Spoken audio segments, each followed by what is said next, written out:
Good afternoon, everybody. Yesterday, before votes were tallied, I shot a video that some of you may have seen in which I said to the American people, regardless of which side you were on in the election, regardless of whether your candidate won or lost, the sun would come up in the morning.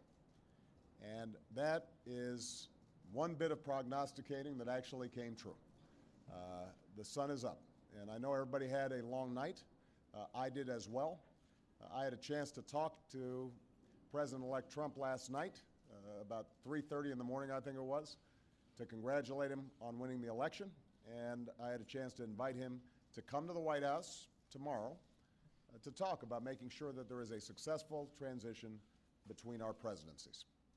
Now, it is no secret that the President-elect and I have some pretty significant differences. But remember, 8 years ago, President Bush and I had some pretty significant differences. But President Bush's team could not have been more professional or more gracious in making sure we had a smooth transition so that we could hit the ground running. And one thing you realize quickly in this job is that the presidency and the vice presidency is bigger than any of us. So I have instructed my team to follow the example that President Bush's team set 8 years ago and work as hard as we can to make sure that this is a successful transition for the President-elect. Because we are now all rooting for his success in uniting and leading the country. The peaceful transition of power is one of the hallmarks of our democracy. And over the next few months, we are going to show that to the world. I also had a chance last night to speak with Secretary Clinton, and I just had a chance to hear her remarks. I could not be prouder of her. She has lived an extraordinary life of public service. She was a great First Lady. She was an outstanding senator for the state of New York, and she could not have been a better Secretary of State. I'm proud of her. A lot of Americans look up to her. Her candidacy and nomination was historic and sends a message to our daughters all across the country that they can achieve at the highest levels of politics. And I'm absolutely confident that she and President Clinton will continue to do great work for people here in the United States and all around the world. Now, everybody is sad when their side loses an election. But the day after, we have to remember that we're actually all on one team. This is an intramural scrimmage. We're not Democrats first. We're not Republicans first. We are Americans first. We're patriots first. We all want what's best for this country. That's what I heard in Mr. Trump's remarks last night. That's what I heard when I spoke to him directly, and I was heartened by that. That's what the country needs. A sense of unity, a sense of inclusion, a respect for our institutions, our way of life, rule of law, and a respect for each other. I hope that he maintains that spirit throughout this transition, and I certainly hope that's how his presidency has a chance to begin. I also told my team today to keep their heads up because the remarkable work that they have done day in, day out, often without a lot of fanfare, often with a lot of attention, work in agencies, work in obscure areas of policy that make government run better and make it more responsive and make it more efficient and make it more service-friendly so that it's actually helping more people. That remarkable work has left the next president with a stronger, better country than the one that existed 8 years ago.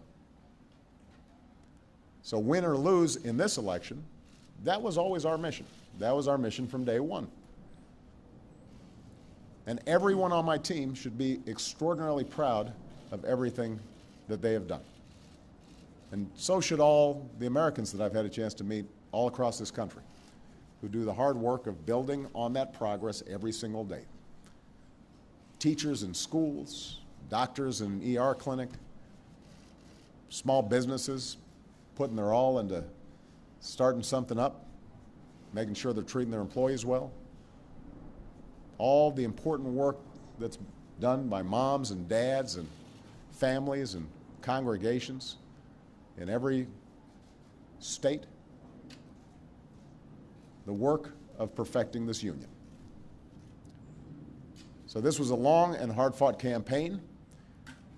A lot of our fellow Americans are exultant today. A lot of Americans are less so.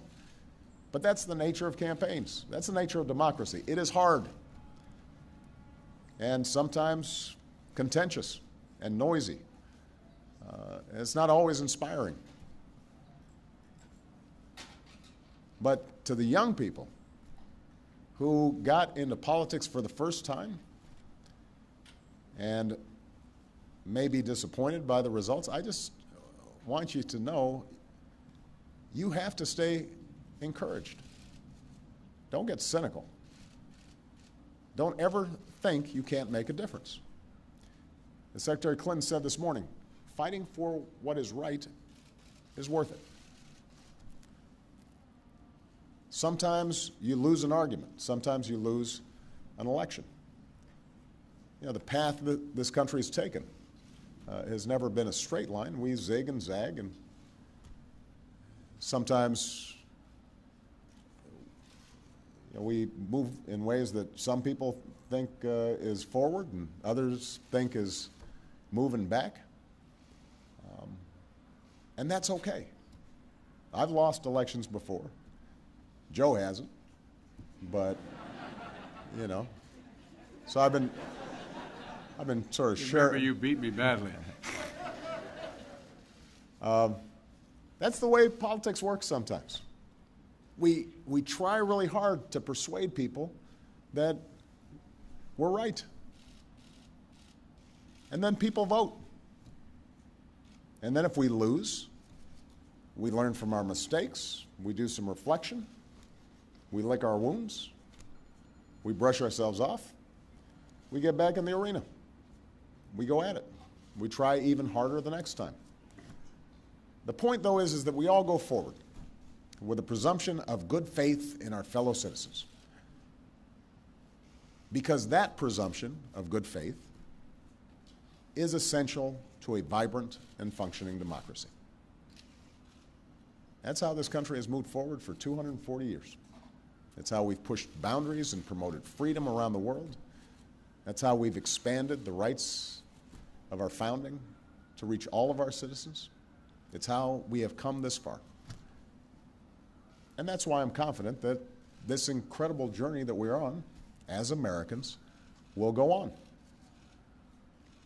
And I'm looking forward to doing everything that I can to make sure that the next president is successful in that. I've said before, I think of this job as being a relay runner. You take the baton, you run your best race, and hopefully by the time you hand it off, you're a little further ahead. You've made a little progress. And I can say that we've done that, and I want to make sure that handoff is well executed because ultimately we're all on the same team. All right? Thank you very much, everybody.